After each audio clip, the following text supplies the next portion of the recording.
Now, the important thing to remember here is that coming out of World War I, as we start to talk about this foreign policy of Coolidge and of Harding, is that America really had a huge distrust of anarchists, people that would destroy our government, and a huge distrust of Bolsheviks, or people that wanted to make a communist dictatorship in America. So we've got this real distrust going on. We've got this real fear going on. Remember, we had the Palmer raids that deported hundreds of Russian immigrants. We had bombings happening all over the country. So how does America kind of look at this and deal with this as we approach the 1920s, as we have this fear in the last years of Woodrow Wilson? And the answer, at least when it comes to foreign policy, is going to be isolationism. America's going to say, look, we're the dominant leading power in the world. We've got the strongest army, we've got the strongest navy, we've got the strongest economy, and frankly, Europe, you screwed the world over when you got into World War I. So you know what? We're done with you. Remember, we're going to reject the Treaty of Versailles. We're not going to get involved in the League of Nations because it's not going to be a world we want to be involved in. But at the same time, we're going to put pressure on the world to keep World War II from happening and to make sure those countries pay off their bills to us. Remember, President Wilson had that plan, those 14 points, to keep war from ever happening again. And in the Treaty of Versailles, Europe said, nope, don't want it. Instead, I'm interested in punishing Germany. I want to make sure Germany pays its debts.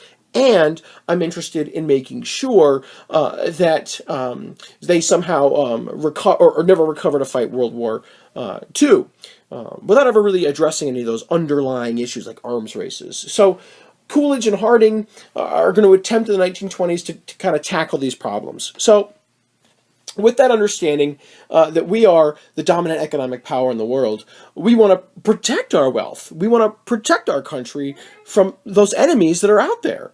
So what are we going to do to protect our country and our wealth? Well, we're going to turn to this idea of isolationism by avoiding involvement in world affairs. And most Americans by the 1920s want to do that. And we begin to more and more support something that we call isolationism. And you can see here a cartoon that really depicts it well, where Americans are building a wall. We are literally walling ourselves off from the rest of the world because we're putting America first. We're going to keep U.S. out of war. We're going to keep the U.S. out of foreign entanglements. And we're going to protect our country and protect our wealth. An example of protecting our wealth, by the way, comes down to this issue of war debts. Now, we know that the Germans had to pay $55 billion in reparations to the European powers who had fought in World War I, but they also have war debts that they have to pay off to us as well as to other people.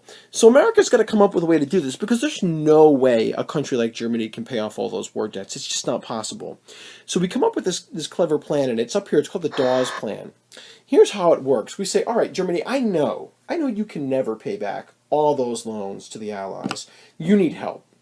I'm going to lend you money. I'm going to lend you $2.5 billion. And we're going to continue to do this, by the way, every year, year in and year out, over the process of decades.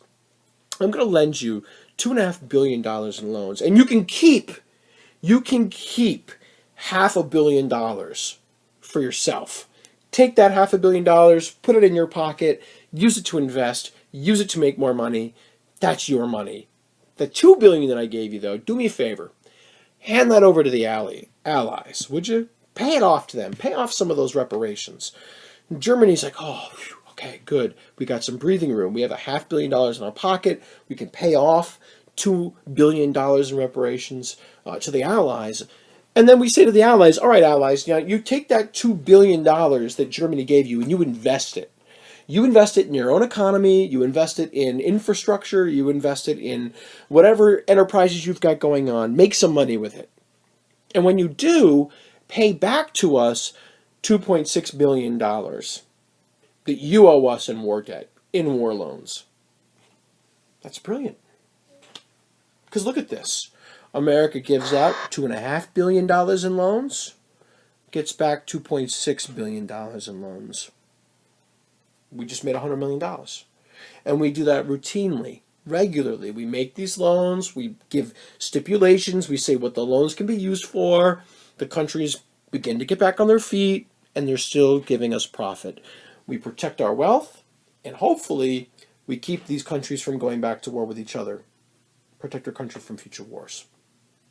Some other things we do to protect our country, protect our wealth. We're going to call countries together. We're going to say, listen, everybody, let's gather here in Washington, 1921. It's called the Washington Conference, and we're going to discuss disarmament. And we're going to say, you know what, we need to talk about ways to keep our countries from fighting. And we actually agree over a period of years to shrink the size of our navies, or at least stop them from growing any further, in an attempt to stop those arms races. And it's really a good idea of kind of disarmament, and disarming our own countries, shrinking our navies. It's a reasonable idea, and it works for a few years. But by the 1930s, it's all gone. But it does at least slow the process of a return to arms races. And we actually also outlaw war, another idea that seems reasonable, where 14 different countries get together, a lot of them all ones that participated in World War I, and we sign the Kellogg-Briand Pact, and it outlaws war, and we say there's no war anymore. But the problem with that one is that we don't actually force countries to disarm. The Washington Conference at least talks about it, and we do shrink the sizes of our navies.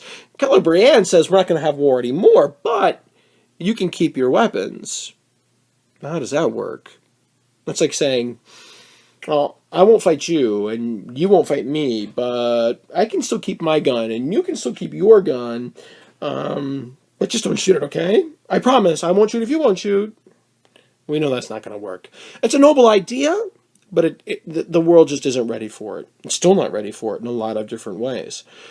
So even though we try to outlaw war, even though we do slow the growth of navies, at its heart, this isolationism is to protect America, to protect our country, protect our wealth, and we're going to continue to see that trend of kind of protecting America in future lessons as we go forward.